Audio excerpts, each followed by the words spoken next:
In the first 3 lessons, we looked over the aircraft, started it up, and made sure it was operating properly. Now it's time to take it out to the runway and get into the air.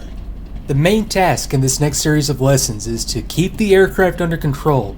Remember, go at your own pace, fly the aircraft, get comfortable, then move on to the next step. Nothing here is time sensitive. We're starting this lesson with the brakes released and wheel chocks removed, so confirm your throttle is pulled all the way back. Set the parking brake if you would like, but we'll be moving very shortly. Press spacebar when you're ready to get started. The first thing you may notice is you can't see a thing directly ahead.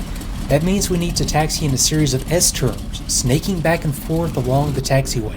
To do that, we're going to leave the tail wheel unlocked and use differential braking to steer the aircraft once we're moving.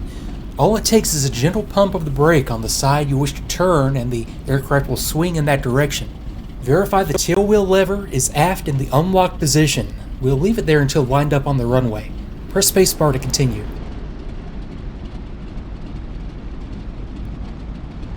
The runway is straight ahead, so we can follow these other 2 aircraft out. I'll talk you through the rest of the process and we'll have a look at technique as we go. Now, depress and release the toe brakes to release the parking brake if necessary, and advance the throttle just enough to get forward motion. Test both brake pedals to verify they're working and start to get a feel for them. Once you're moving, use just enough throttle to maintain momentum.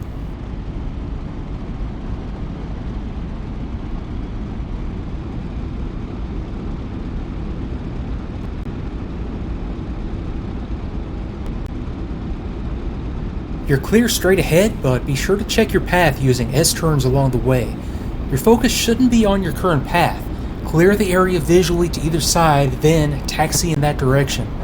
You can think of the differential braking as a balancing act. If you swing too far in one direction too fast, you can spin out of control. The key is to keep your forward speed under control and use the gentlest pumping of the brakes possible to turn the aircraft. Try to stop any big turns that develop in one direction or another before it becomes a problem.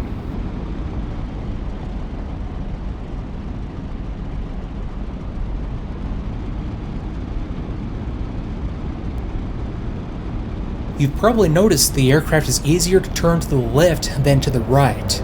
The spinning propeller creates a gyroscopic force that will naturally pull you to the left. Once you get a feel for it, you can use that to your advantage and even make some turns to the left without braking at all.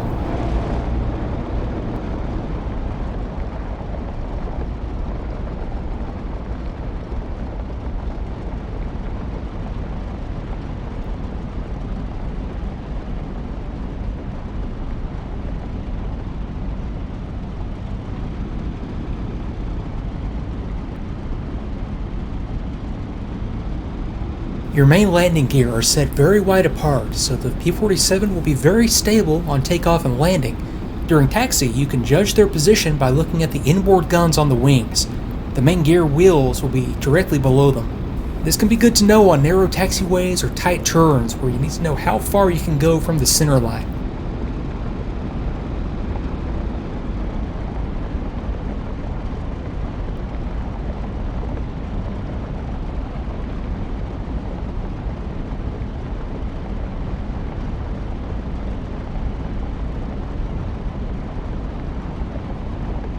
Okay, we're coming up on the runway.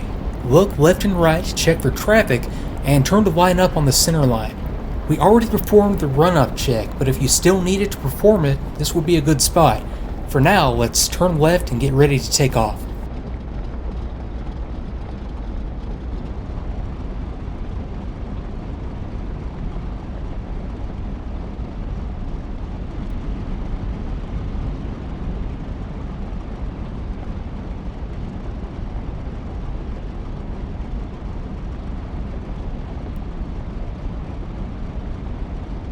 Now line up with the runway and roll straight ahead a little to align the tail wheel. Push the tail wheel lock lever forward to lock it fore and aft. We'll hold in place right here for a moment. Press spacebar to continue.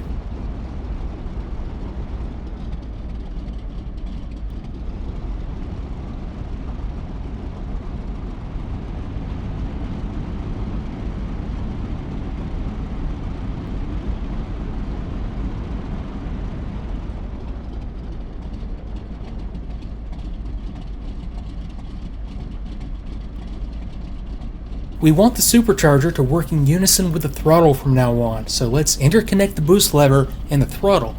To do that, set the boost lever to the same position as the throttle and right-click the interconnection latch. That should lock it to the throttle. Press spacebar to continue.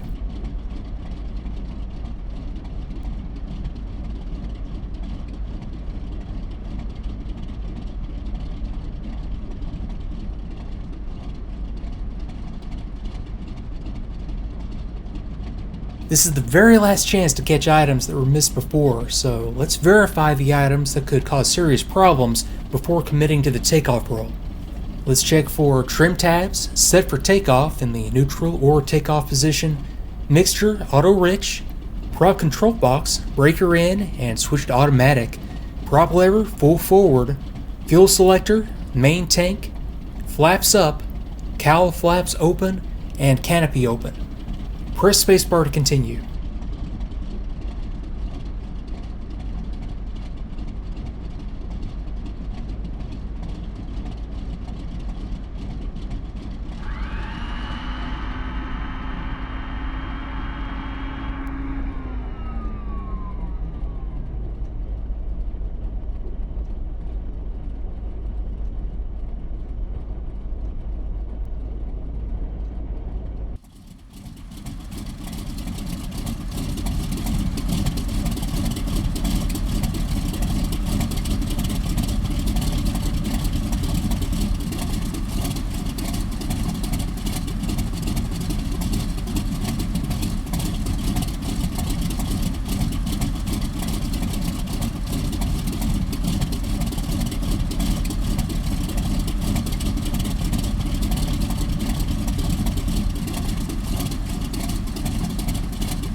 The fun part is coming up next, so we'll talk through everything that is coming up, then run through it all step by step. First, we'll hold the brakes and run the engine up to 30 inches of mercury manifold pressure. The ammeter should show a charge from the generator, and engine instruments should read normal.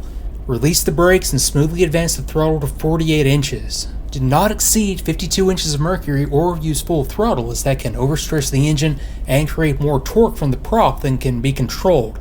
As you begin to move, the locked tail wheel will help keep you aligned, but you'll also need to use rudder to maintain track down the center line. Remember, the aircraft will naturally stray to the left due to torque, so anticipate some corrections to the right. The aircraft will also tend to weather vane into the direction a crosswind is coming from, so be sure to check the weather and windsock at the end of the runway so you know which direction you can expect to correct into. Large control inputs will be required at first until airflow makes the rudder and other surfaces more effective at around 60 miles per hour. After that, small, gentle inputs will be needed. Don't let that transition catch you by surprise, or you could end up over-controlling the aircraft. The aircraft will lift off from a 3-point attitude at about 100 miles per hour, but that's a little too close to the stall speed. We want to allow the tailwheel to come up just off the runway, then fly the aircraft off at about 110 miles per hour. At that point, above all, fly the aircraft. Then we'll get the aircraft cleaned up for the climb. Once we have a positive rate of climb established with everything under control, we'll raise the landing gear. When you're ready, press spacebar to continue, and we'll give this a shot. Okay, hold the brakes and advance the throttle to 30 inches of mercury. Check for normal indications with a charge on the ammeter and all the engine gauges in the green like we've seen in all the checks so far. Then release the brakes and advance the throttle to 48 inches of mercury.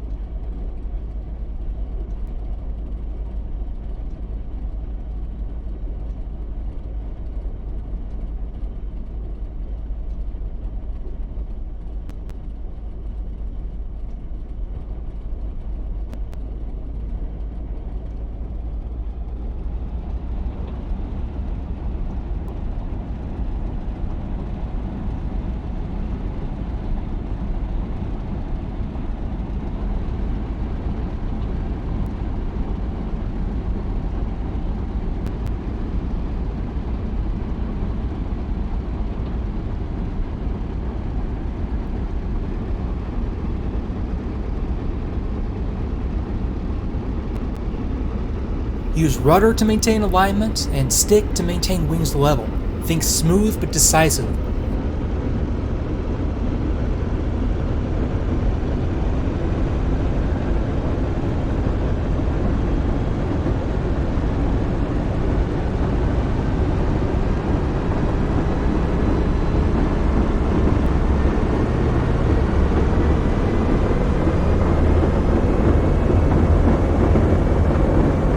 Okay, let the tail wheel raise slightly, then fly the aircraft off the runway. Don't over-rotate or you can stall. Pull back as gently on the stick as possible.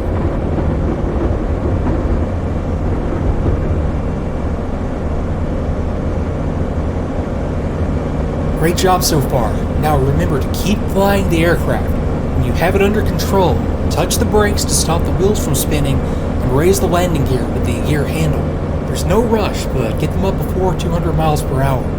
Verify the landing gear warning light goes out to show they're up and locked. Take your time and press spacebar to continue.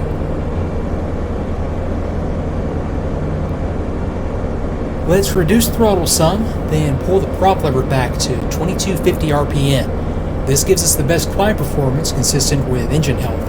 Then set the throttle to 42.5 inches of mercury for the climb. Press spacebar to continue. Power changes are generally done like that. Set the manifold pressure to the right general range with the throttle, set the exact propeller RPM, then set an exact manifold pressure.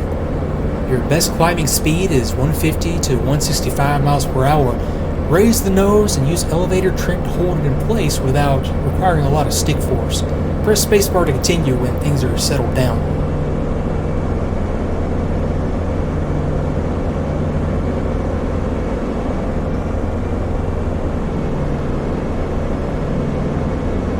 Last, we need to start managing engine temperatures very soon after takeoff.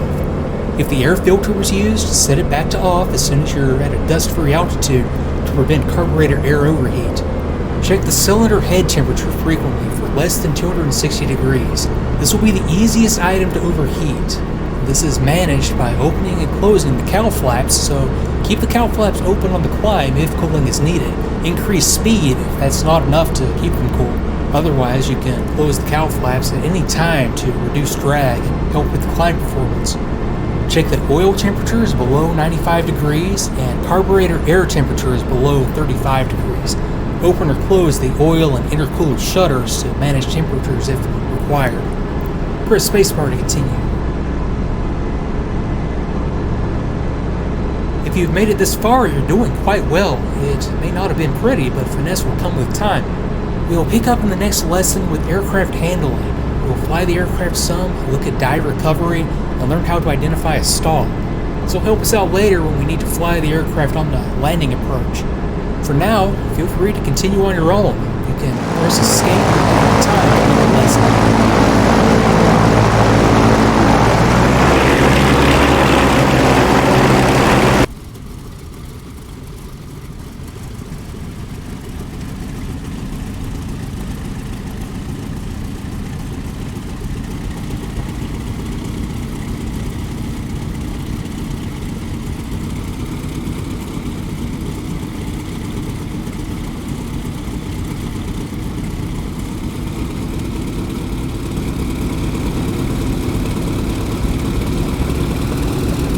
Rudder to maintain alignment, and stick to maintain wings level.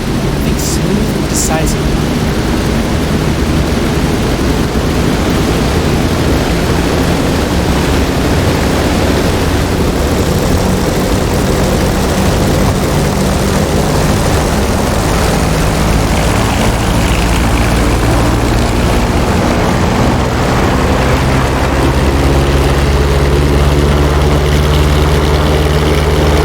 Tail wheel raise slightly, fly the aircraft at the road.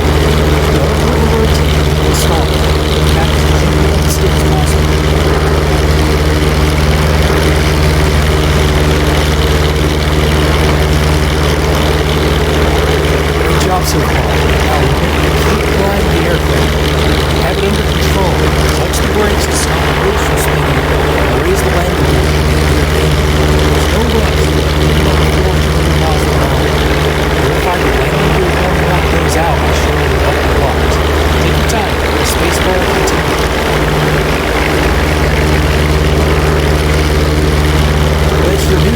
sun, and pull the propeller back to 2250 RPM. This gives us the best climb performance consistent with the engine.